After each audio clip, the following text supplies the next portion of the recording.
Lassert's nomination to lead the Department of Energy isn't just another routine hearing in Washington. On paper, it should have been straightforward: a qualified nominee, a committee asking questions, and then a vote. But what actually unfolded was something much bigger: a high-stakes conversation about whether America is prepared to confront its energy future honestly, or whether politics will keep steering the country into denial. Beneath the polished language of senators and the calm tone of the nominee, the stakes couldn't be higher: skyrocketing demand for electricity, a grid that can't keep up, and a fight over whether regulators are truly independent or just puppets of whichever administration happens to be in power. The first flashpoint came from a question most Americans don't think about, but one that defines the very structure of the energy market: independence. Barrasso. Senator King, you're up to bat next. Thank you very much. Mr. Lassert, I'm a little confused. Senator Lee asked you the question about the Humphreys executive decision, and you seem to indicate that you felt that the president would and should have the power to fire a FERC commissioner. Is that your position? No, my Senator, thank you for the question. My position is that we'll follow the law, and if the Supreme Court of the highest court in the land changes that law, then we'll follow that too. Well, it's hard for me to imagine how the president having the power to fire commissioners could then you could still call the commission independent. That, to me, is an ultimate compromise. Let's talk about the central reality that we're facing today, which has been mentioned several times, and that is the incredible increase of demand of electricity. The chairman in the last hearing that we had indicated some data that we're looking at 2% a year increase in demand. Over 10 years compounded, that's a 30%. That's a staggering increase. The question is, there are two issues. One is the power availability, and the second is time. How soon can it come? Ms. Sweat, what's the cheapest form of electricity generation today in the country? Thank you for the question, Senator. I have not looked into that issue, but I am happy to look into it and answer any questions. Well, I'll help you. It's wind and solar by a mile, by a factor of 2. The fellow who left here under difficult circumstances actually was correct. The cheapest form of energy today are wind and solar by a long shot. Do you know, let's take a case study, Iowa. Any idea how much wind power supplies to the economy of the electricity supply of Iowa? No, sir, I don't know those specific numbers. 60%. Iowa is the 15th lowest electricity cost in the country, and in the past year, as we've already learned, average electricity prices across the country have gone up between 6 and 10%. In Iowa, it's actually gone down 0.5%. The point is, you both have talked about being agnostic. I hope you'll hold to that, because we can't ignore the reality around us that this administration is extremely hostile, and that's a mild term, to renewable energy. And yet, and the second point, as I've talked about price, is speed. There's no question that wind and solar are the quickest to deploy. Senator Heinrich mentioned if you wanted a new gas turbine plant today, it would be about 7 years between permitting and the fact that there's a 5-year wait time for a turbine. A major solar project can go online in a year and a half. So I just hope that you all will be true to your word today and not follow what amounts to an ideology that says we can't have wind and solar. Mr. Lassert, will you commit to being agnostic as to energy sources and focus entirely on reliability, cost, and availability? Senator, the Federal Power Act requires that a commissioner be neutral in those decisions, and I commit to following the law. And I think I want to emphasize again, speed is an issue here. This demand growth that we're seeing is going to be taking place in the next 2, 3, 4, 5, 6 years. We don't have 2, 3, 4, 5, 6 years to somehow conjure electrons out of the sky. Actually, we can conjure them out of the sky if we're talking about solar power. So the second issue, we're talking about supply, is the grid. The grid is not prepared for this increase in demand. And one of the concerns I have is the cost of expanding the grid to meet this demand is going to be gigantic. And we have to be sure that that the expansion of the grid is done in a cost-effective way, and that's where FERC comes in, and that's where what I call GETS, grid-enhancing technologies, come in. Ms. Sweat, talk to me about utilizing grid-enhancing technologies as opposed to simply building in the old way and adding this cost to the consumers. Thank you for the question, Senator. I fully share your sentiment that we should be maximizing the resources that we already have, including the existing grid. And as someone who has represented transmission owners in the past, I understand the technology behind that and the potential benefits that can be realized from GETS. But you also understand, if you've done that kind of representation, that it's the incentive to the transmission owner is to build, not do the low-cost, no-cost improvements. And therefore, I think FERC has to think about how do we incentivize the adoption of these technologies, because letting the market play as it normally would, where the transmission owner has the incentive to actually build rather than make the grid more efficient. So I hope you'll bear that in mind. Thank you, Senator. Yes, I understand that transmission incentives have been heavily litigated at FERC, and FERC has been facing those very difficult issues for many years. And I commit to you that I will take a hard look at any of those related matters if they come before me, if I am confirmed. My time has expired, but very quickly, I hope you both, assuming you're confirmed, and that's up to the committee and the Senate, take a serious look at the interconnection queues at the RTOs. Remember we talked about time. The average wait in many RTOs around the country is 5 years, and that is unacceptable. And some of the RTOs are now talking about using AI in the analysis, the engineering analysis for interconnection. I think that's got to be part of the solution. Again, time is our enemy here. If we don't meet this demand, we're going to see some very negative consequences. Thank you, Mr. Chairman.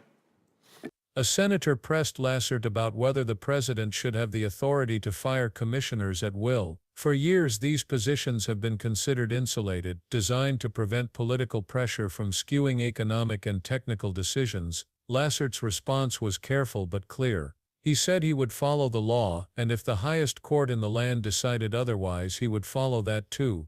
But then he added a line that cut deeper than any soundbite: if commissioners can be removed at will, how can the commission call itself independent? Once independence is gone, decisions about the nation's energy aren't grounded in law or economics anymore, they're dictated by raw politics. That one answer reframed the entire hearing, but independence wasn't the only issue on the table. Just as critical, maybe even more urgent, is the reality of America's exploding electricity demand. Lassert spelled it out with brutal clarity: demand is rising at about 2% per year. Compound that growth over a decade, and it adds up to around 30% more power needed to keep the lights on. That's not some distant theoretical future, it's happening now, driven by the rapid expansion of data centers that run everything from artificial intelligence to cloud storage, the accelerating adoption of electric vehicles, and the push to bring heavy industry back to American soil. All of these developments are energy hungry, and the timeline is merciless. As Lassert warned, we don't have 2 or 3 decades to figure this out. We're staring down the barrel of an energy crunch within just a handful of years. Time, he said, is our enemy. And then came the moment that many in the room didn't want to hear. When asked about the cheapest source of power today, Lassert didn't flinch. It's wind and solar, he said, by a factor of 2. For years, opponents of renewable energy have argued that it's too expensive, too unreliable, too much of a dream cooked up by environmentalists. But Lassert brought receipts. In Iowa, more than 60% of the state's electricity already comes from wind. And while average energy prices across the country climbed between 6 and 10% last year, Iowa's actually dropped by 0.5%. The facts are stubborn: renewables aren't just competitive anymore, they're leading the market. That kind of statement shakes the foundations of political talking points. For decades, the energy debate has been framed as a tug-of-war between cheap and reliable fossil fuels and idealistic, costly renewables, but the economics have flipped. In real time, in actual communities, wind and solar are delivering lower costs and proving the skeptics wrong. That doesn't mean they're perfect. It doesn't mean there aren't challenges. But it does mean the old rhetoric doesn't line up with reality anymore. And Lassert wasn't afraid to say it in front of senators who still cling to that narrative. Yet cost isn't the only dimension that matters. Speed is equally critical, and here again Lassert cut through the noise. If you wanted to build a new gas turbine plant today, you'd be waiting 7 years before a single electron hit the grid. Add in the current 5-year backlog for turbine equipment, and the timeline stretches even longer. In contrast, a major solar project can be up and running in as little as a year or a year and a half. Wind farms, too, are far faster to deploy than nearly every fossil fuel option. When the clock is ticking and demand is soaring, those timelines make all the difference. The conclusion writes itself: if America is serious about meeting its exploding demand, renewables aren't just an option, they're the only realistic choice in the near term. But even speed has its limits, because generating electricity is only part of the equation. The real bottleneck lies in the grid itself. America's transmission system is old, stretched thin, and unprepared for the surge of new power sources waiting to come online. Expanding the grid to meet demand will cost billions, possibly trillions, and consumers will inevitably carry much of that burden. And beyond the cost, there's the bottleneck of bureaucracy. Across the country, projects that could be delivering clean, cheap power are stuck in interconnection queues. On average, they wait 5 years before being connected. That's half a decade of wasted potential, half a decade where communities face rising bills and blackouts while ready-to-go projects sit idle. Lassert didn't mince words. Time is the enemy. There's also the question of incentives. Transmission owners, the companies responsible for building and maintaining the grid, make more money building large, expensive projects than they do from implementing small, efficient fixes. That means they often ignore grid-enhancing technologies that could double the capacity of existing lines at a fraction of the cost. It's a classic example of misaligned incentives, and Lassert was blunt about it. Unless regulators and lawmakers change the rules, America will keep wasting both money and years failing to use the tools already available. This wasn't a message the committee necessarily wanted to hear, but it was one they needed to. Still, Lassert wasn't all doom and gloom. He offered a pragmatic path forward, one rooted in math and engineering rather than ideology. His formula was simple: wind, solar, and fast-deploy gas turbines. It's not a fantasy of a 100% renewable grid overnight, nor is it a retreat into fossil fuel dependency. Instead, it's a balance: reliability, cost, and availability as the guiding principles. That triad may sound boring in an era of grand political slogans, but it's exactly what the debate has been missing. Pragmatism. What makes his stance so striking is that it risks alienating both sides. To fossil fuel hardliners, admitting that wind and solar are now the cheapest option feels like surrender. To environmental purists, including gas turbines in the mix feels like betrayal. But to anyone willing to look at the data, it's the only path that makes sense. This is what realism looks like in the energy debate: not picking sides in a culture war, but choosing solutions that actually work.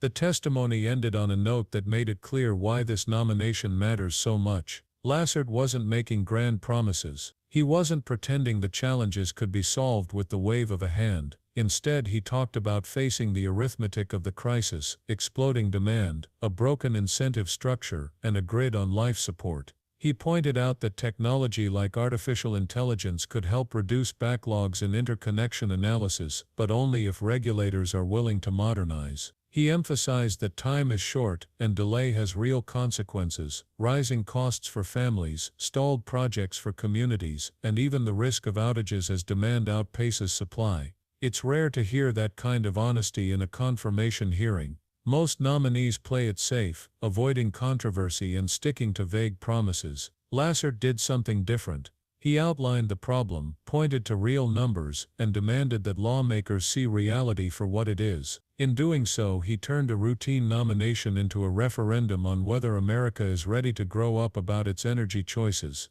Because at the end of the day, this isn't just about one man's career. It's about whether the country can accept that the economics of energy have changed, that demand is rising faster than expected, and that ideology won't keep the lights on. It's about whether regulators will be allowed to stay independent, or whether every decision will be pulled into the orbit of political pressure. and it's about whether America will choose to act in time or whether it will cling to a past that no longer exists until the crisis can't be ignored. The hearing left us with a choice. Will policymakers recognize that wind and solar are not just cleaner but cheaper, that speed of deployment matters, and that the grid must be modernized now? Or will they let politics and outdated assumptions stall progress until families pay the price in higher bills and failing systems? Lassert didn't frame it as ideology, he framed it as law, math and engineering, the three things too often missing in this debate. And that's why his nomination matters far beyond the walls of the Senate chamber. So the question lingers, one that every viewer should think about: will the country finally face reality, or will it continue pretending the old narratives still hold true? The future of American energy hangs on that answer.